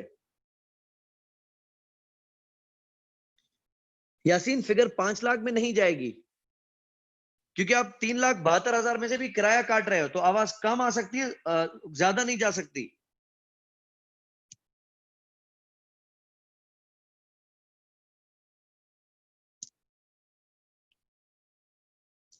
करेक्ट, क्योंकि किराया कटेगा तो फिगर 3,72 से नीचे ही आएगी। और 5 सालों का किराया कट रहा है तो बहुत नीचे आएगी। ओके मानूर, देखो आपका आंसर क्या आ रहा है मानूर?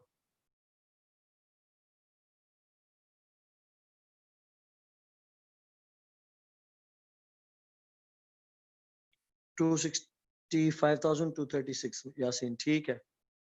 अच्छा अब देखें इन सब में से किराया कटा हुआ है।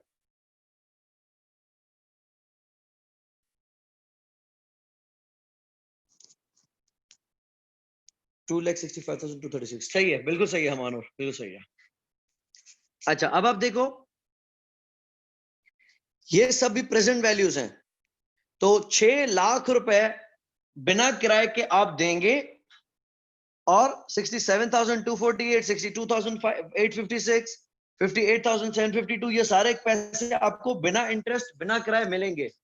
इन सबको आपस में प्लस माइनस करो, जो आंसर आएगा उसको हम नाम देते हैं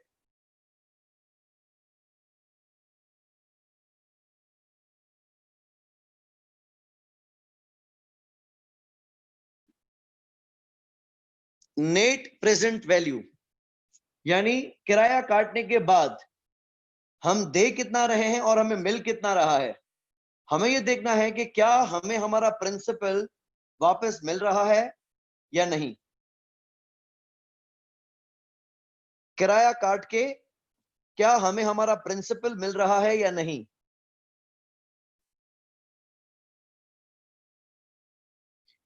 उमर आपने 6 लाख रुपए ब्रैकेट में रखे हैं, यानी आप देंगे 67,248 आपको मिलेंगे, 62,856 आपको मिलेंगे, आगे चारों पांचों कैश फ्लोज जो है वो आपको मिलेंगे।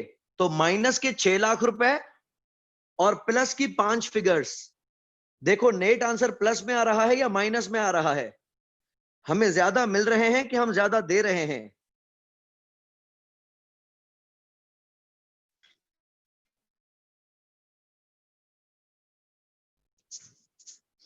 Ali Ahmad, 91,502, is it positive और नेगेटिव?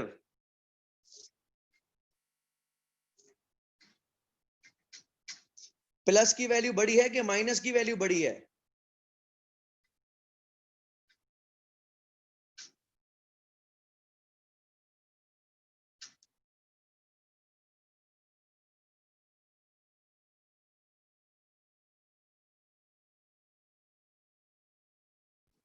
पॉजिटिव है।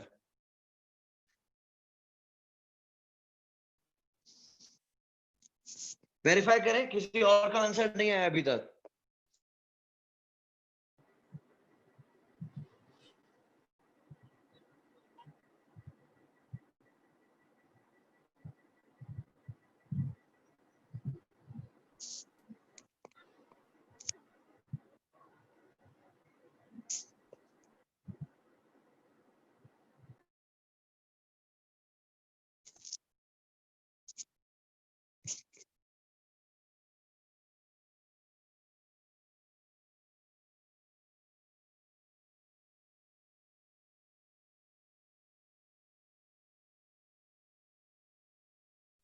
$90,972।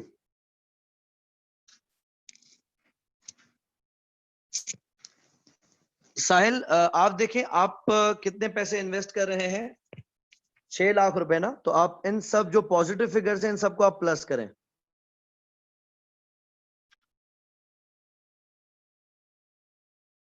ये सब इनफ्लोज हैं और वो सब आउटफ्लोज हैं।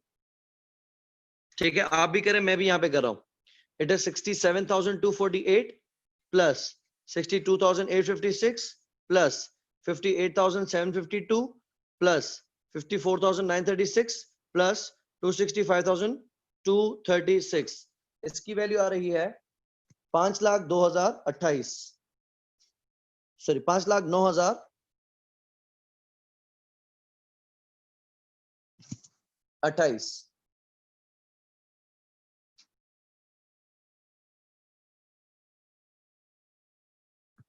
फिगर प्लस में नहीं है, पॉजिटिव नहीं है, माइनस में है। 90,972 नेगेटिव में है। करेक्ट हुमा?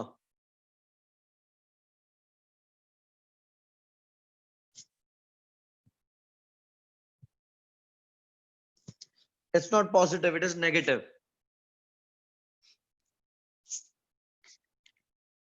देखिए आप ये देखेंगे आउटफ्लो हम कितना कर रहे हैं, 6 लाख रुपए हम दे रहे हैं और सामने से हमें किराया काट के मिल रहे हैं 5,09,028 रुपए।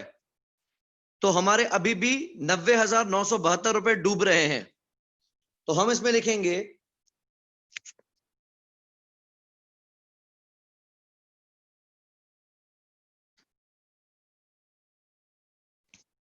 that this project is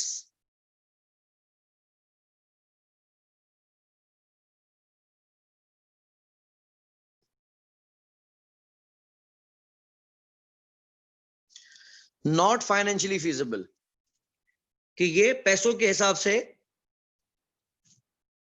feasible नहीं है। ध्यान दें हमारा आंसर क्या आ सकता है, नेट प्रेजेंट वैल्यू अगर आती है पॉजिटिव तो हम कहेंगे कि प्रोजेक्ट इज एक्सेप्टेबल। एक्सेप्टेबल का मकसद कि ये हमें अपने कॉस्ट ऑफ कैपिटल से, weighted average cost of capital से ज्यादा रिटर्न दे रहा है। अगर एनपीवी आती है 0 तो भी हम कहेंगे कि ये प्रोजेक्ट एक्सेप्टेबल है, क्योंकि हमारा जो रिटर्न है that is equal to required rate of return. ये उतना रिटर्न दे रहा है जितना आप चाहते हैं। और अगर एनपीवी नेगेटिव है तो हम कहेंगे this project is not worthwhile, because ये हमें हमारे रिक्वायर्ड रेट ऑफ रिटर्न से कम रिटर्न दे रहा है, उसको रिजेक्ट कर देंगे।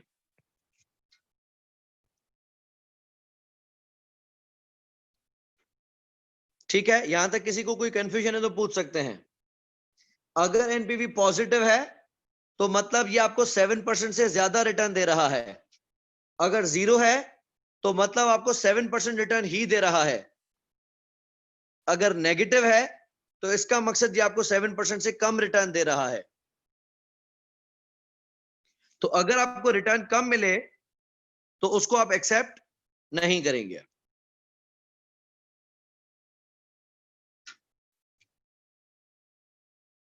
अच्छा, अब नेक्स्ट चीज आपको याद रहनी चाहिए कि जब भी हम फैसला ले रहे होते हैं, याद रहे हम अभी फैसला ले रहे हैं कि क्या हमें इन्वेस्ट करना चाहिए या नहीं करना चाहिए।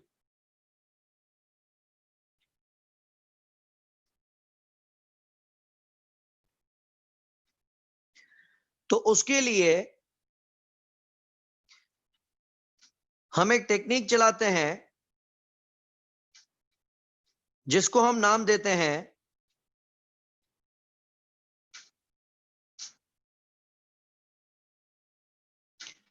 Relevant cash flows. क्या आपने इससे पहले कभी सुना है अबाउट रेलेवेंट कैश फ्लोज? अगर हां तो आप अपनी जुबानी मुझे एक्सप्लेन करें, रेलेवेंट कैश फ्लो किस बला का नाम है? What is relevant cash flow? Okay, fair, नहीं पता। रेलेवेंट कैश फ्लो बेसिकली हम किसको कहते हैं?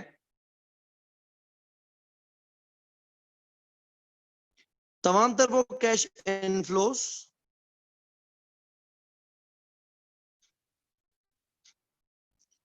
या outflows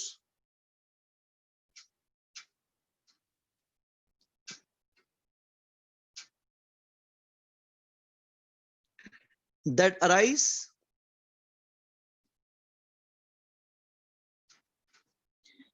as a result of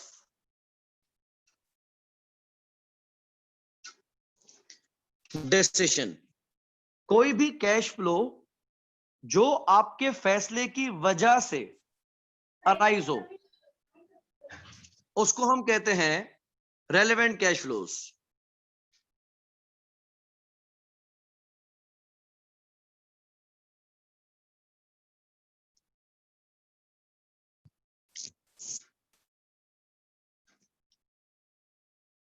like इसमें हम बात करेंगे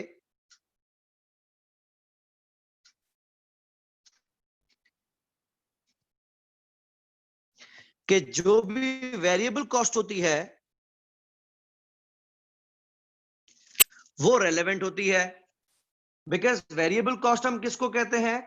वो कॉस्ट जो हमारे एक्स्ट्रा यूनिट बनाने की वजह से आती है।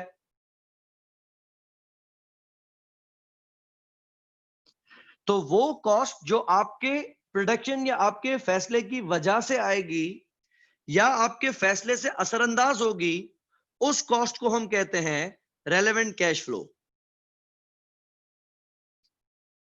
उसी जगह पे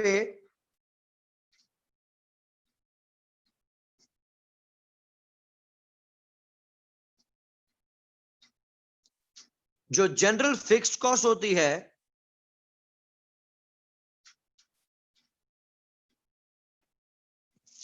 उसको हम कहते हैं इररिलेवेंट। जिस तरह अभी हम सोलर सिस्टम या विंड एनर्जी सिस्टम लगाने का सोच रहे हैं, लगाएंगे उसको मौजूदा छत पे, तो किराया क्या आपके विंड एनर्जी की वजह से देना पड़ेगा?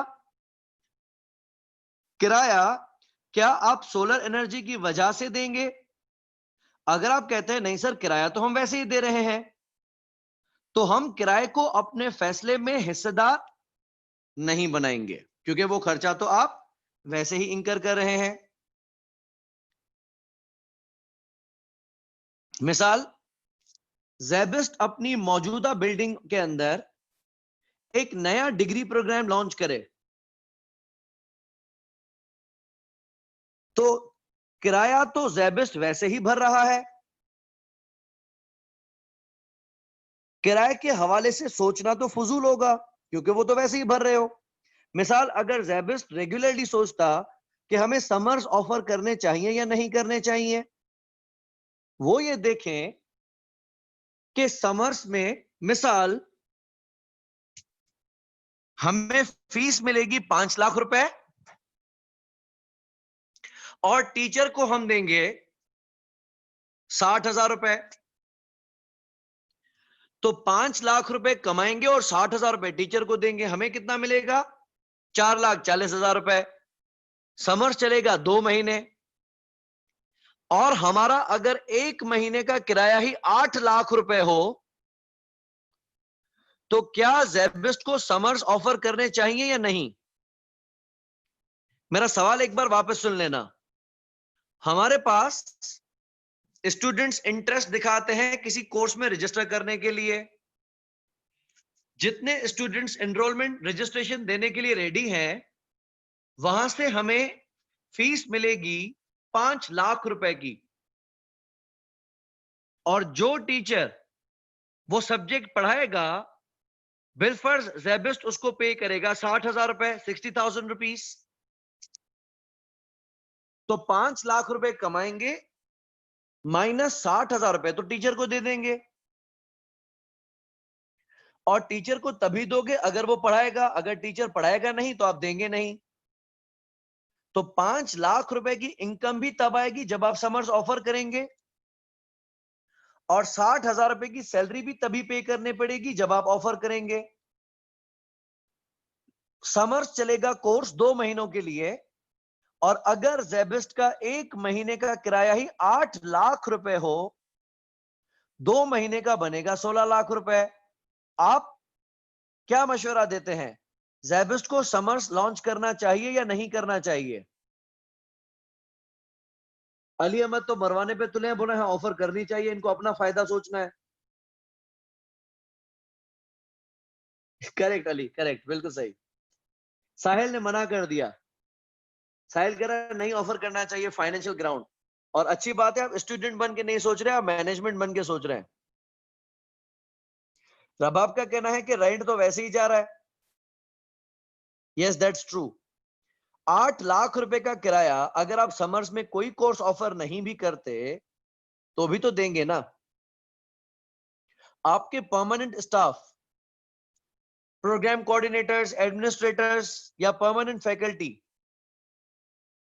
हेड ऑफ कैंपस, इन सबको आप सैलरी तो वैसे ही देंगे, रेंटल तो आपने वैसे ही पे करना है।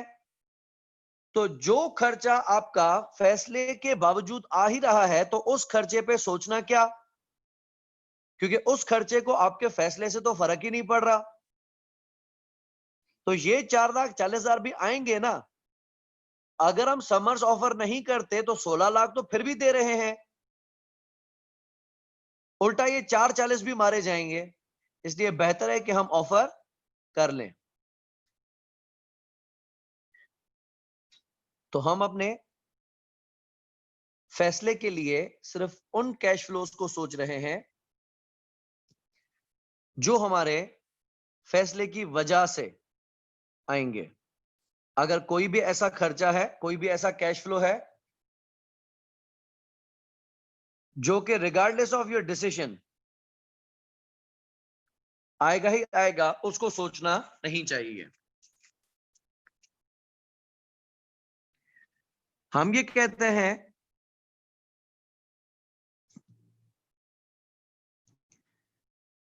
कि future cash flows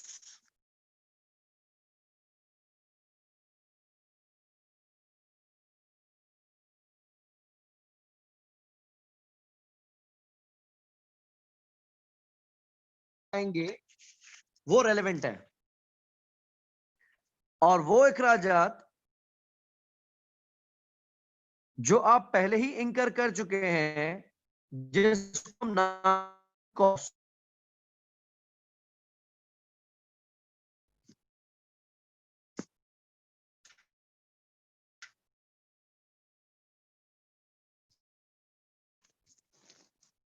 sunk cost irrelevant होती है। मिसाल, ये विंड एनर्जी सिस्टम लगाने से पहले हमने एक रिसर्च करवाई कि विंड एनर्जी क्या होती है, कितने मेगावाट बनाती है, कितने किलोवाट बनाती है, कहां पे लगाया जाएगा, कंट्रोलर कहां लगेगा, इन्वर्टर कहां लगेगा, वायरिंग कैसी होगी, फैन कहां से मिलेंगे। ये सारी आपने रिसर्च की और उस रिसर्च के ऊपर आपका 70,000 रुपए का खर्चा आ गया। अब विंड एनर्जी लगवाएं या ना लगवाएं, वो 70,000 रुपए का खर्चा तो आ चुका। तो जो खर्चा आप ऑलरेडी इनकर कर चुके हैं उस कॉस्ट को हम कहते हैं इररिलेवेंट कॉस्ट। इररिलेवेंट मतलब उस कैश फ्लो को जिसको आपके डिसीजन से फर्क नहीं पड़ता।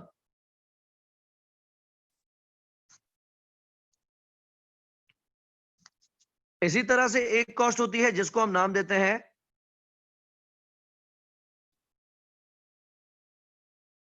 Opportunity cost.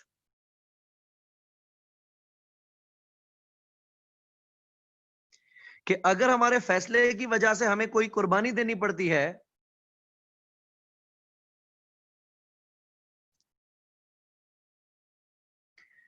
जिसकी वजह से हमारा कोई प्रॉफिट चलाया जाएगा, मिस हो जाएगा,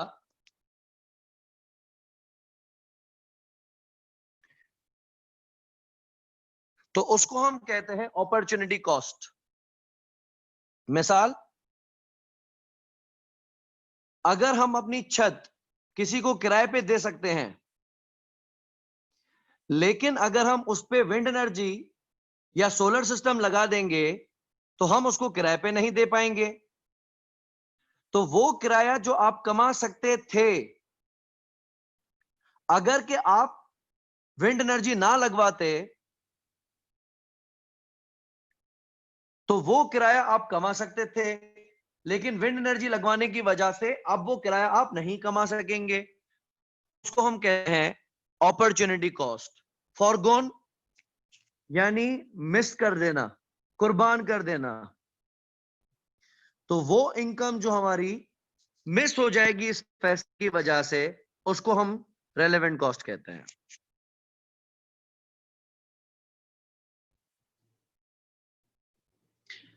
ठीक है, चलें आज के लिए मैं इसको यहां तक रख रहा हूं। टाइम वैल्यू ऑफ मनी और एनपीवी की कुछ चीजें आप लोगों ने सीख ली हैं। लीजेस का शेड्यूल या लीजेस की अमोर्टाइजेशन या लीजेस की इंस्टॉलमेंट तय करना आप लोगों ने सीख ली है।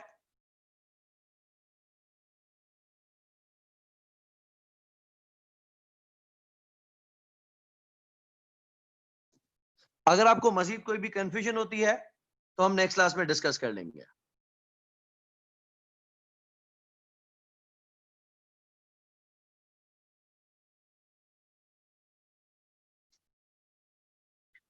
सही है, मैं आपको प्रैक्टिस क्वेश्चंस फर्दर के बना के शेयर कर लूंगा, लेकिन डू रिमेंबर हम क्लास में जितना पढ़ रहे हैं अगर उसको आप अच्छे तरीके से देख लेंगे तो आपके लिए काफी रहेगा।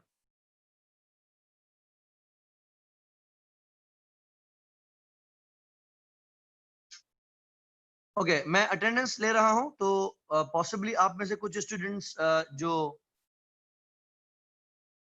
अवेलेबल थे क्लास में वो डिस्कनेक्ट हुए हैं।